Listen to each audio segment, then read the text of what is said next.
Hello students, welcome to DM learn শিক্ষা। তো আজকে আমরা চলে এসেছি সুবিদ্যাস স্যারের বইয়ের শতকরার অঙ্ক নিয়ে 1 থেকে 10 দাগ পর্যন্ত, যেটা রেলওয়ে, ডব্লিউবিপি এবং যে কোনো কম্পিটিটিভ পরীক্ষার জন্য খুবই গুরুত্বপূর্ণ। তো চলো তাহলে শুরু করা যাক। প্রথম 1 দাগের অঙ্ক দেখো। প্রথম 1 দাগের অঙ্ক কি বলছে? 15% বৃদ্ধির ফলে একটি সংখ্যার বৃদ্ধি হয় 60, তাহলে প্রকৃত সংখ্যাটি কত? আচ্ছা, প্রকৃত সংখ্যা যদি 100% হয়, 100% হয়, প্রকৃত সংখ্যা হলো 100%। এবার 15% বৃদ্ধি, 15% মানে কত? 15% বৃদ্ধি মানে 60 বৃদ্ধি। তার মানে 15% মানেই 60, তাহলে 1% মানে কত? 1% মানে হলো 60/15, 60/15। তাহলে 100% মানে কত? 100% মানে 60/15 ইন্টু 100। এবার কাটাকুটি করলে 4×15=60, তার মানে 400। 400 হবে এই অঙ্কের right answer, option B right answer. চলে আসি পরবর্তী অঙ্ক, 2 দাগের অঙ্ক। 12% বৃদ্ধির ফলে একটি বইয়ের দাম 19.2 টাকা বৃদ্ধি পায়। বইটির বর্ধিত মূল্য কত টাকা?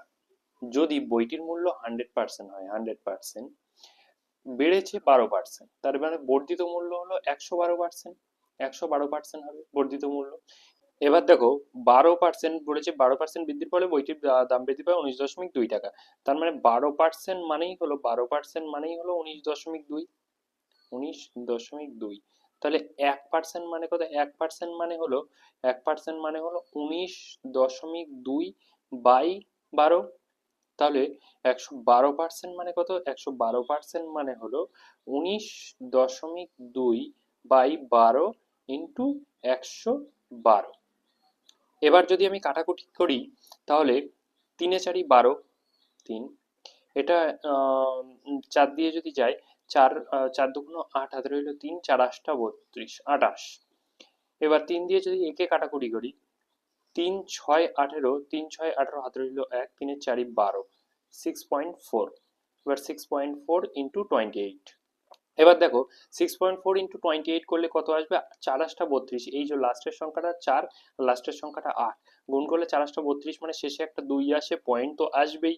তার মানে একটাই অপশন রাইট হচ্ছে, অপশন সি রাইট অ্যান্সার। চলে আসি পরবর্তী অঙ্ক, 3 দাগের অঙ্ক। 3 দাগের অঙ্ক দেখো কি বলছে? একটি বইয়ের দাম 180 টাকা থেকে বেড়ে 216 টাকা হলো, বইয়ের দাম বৃদ্ধির হার কত? আচ্ছা, বৃদ্ধির হার সমান বইয়ের দাম বেড়েছে কত টাকা?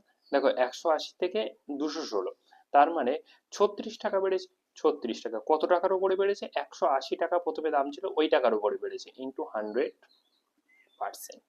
কাটাকুটি করলে 0 0 কেটে গেল, 18×2=36, তাহলে 20%। তাহলে বৃদ্ধির হার কত? 20%। 20% অপশানে রাইট অ্যান্সার। চলে আসি পরবর্তী অঙ্ক, 4 দাগের অঙ্ক। দুটি সংখ্যা তৃতীয় সংখ্যাটি থেকে, তৃতীয় সংখ্যা থেকে 20% এবং 25% কম। প্রথম সংখ্যা থেকে দ্বিতীয় সংখ্যাটি কত কম?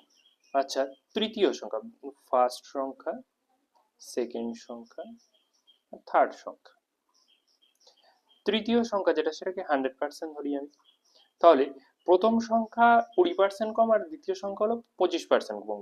যদি প্রথম সংখ্যা 20% কম হয়, তার মানে প্রথম সংখ্যা 80, আর দ্বিতীয় সংখ্যা যদি 25% কম হয়, তাহলে দ্বিতীয় সংখ্যা হলো 75 হবে। তাই হবে তো? এবার বলেছি প্রথম সংখ্যা থেকে দ্বিতীয় সংখ্যা কত কম, যার থেকে বলবে সেটাকে সবসময় নিচে দেবো, যার থেকে, প্রথম সংখ্যার থেকে। আচ্ছা, প্রথম সংখ্যা থেকে দ্বিতীয় সংখ্যা কত কম? 5 কম। কিন্তু জিজ্ঞাসা করেছে কত পার্সেন্টে আনতে হবে। 5 কম, 5 কম, কতর ওপরে? কত থেকে? থেকে, প্রথম সংখ্যা থেকে। তাহলে নিচে 80 দিতে হবে, কারণ 80 প্রথম সংখ্যা, ইন্টু 100%। তাহলে 0 0 কেটে গেল, 4×2=8, 5×2=10, তার মানে হলো 25/4, 25/4%। তাহলে 4×6=24 আর 1-এ 25, এই যে অপশন ডি রাইট অ্যান্সার হবে। চলে আসি পরবর্তী অঙ্ক, 5 দাগের অঙ্ক। 5 দাগের অঙ্ক কি বলছে দেখো? বাস, ট্রেন ভাড়া ট্যাক্সি ভাড়ার থেকে যথাক্রমে 50% এবং 40% কম। ট্রেন ভাড়া বাস ভাড়ার শতকরা কত? তাহলে বাস ভাড়া বি, ট্রেন ভাড়া টি, আর ট্যাক্সি, ট্যাক্সি ভাড়া, ট্যাক্সি ভাড়া যদি 100% ধরি আমি, তাহলে ট্রেন ভাড়া, বাস ভাড়া কত কম? 50% কম, মানে 50 হবে। আর ট্রেন ভাড়া হলো 40% কম, মানে 60 হবে, 60 হলো। এখানে জিজ্ঞাসা করেছে ট্রেন ভাড়া বাস ভাড়ার শতকরা কত? ট্রেন ভাড়া, ট্রেন ভাড়া তো 60, বাস ভাড়ার মানে যেটাকে যার সাপেক্ষে জিজ্ঞাসা করছে সেটাকে সবসময় নিচে দেবো, মানে 50 ইন্টু 100%। তার মানে হলো 50 × 100, 120%, শতকরা 120%।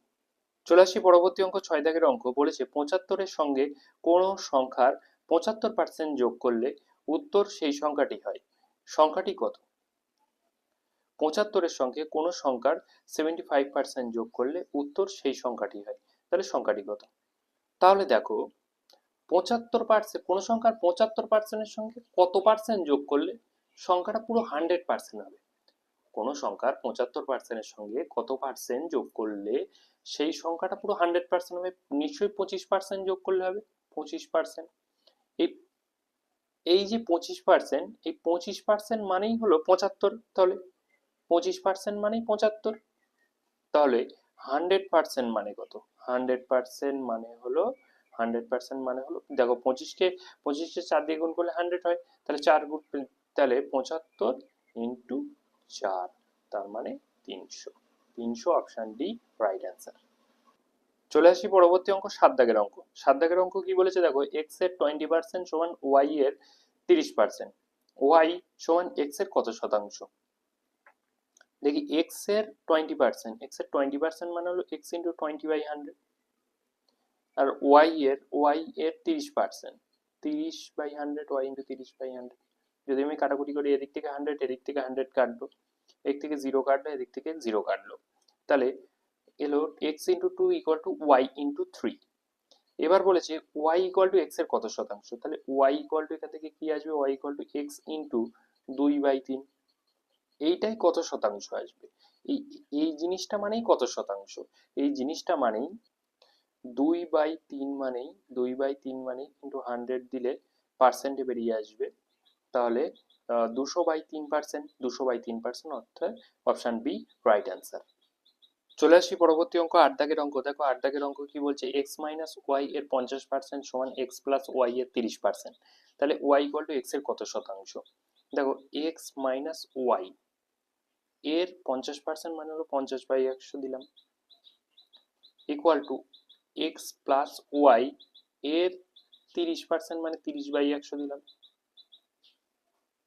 কাটাকুটি যদি করি, 100 100 কেটে গেল, 0 0 কাটলো, তার মানে 5x প্লাস, প্লাস না sorry, minus 5y equal to 3x plus 3y।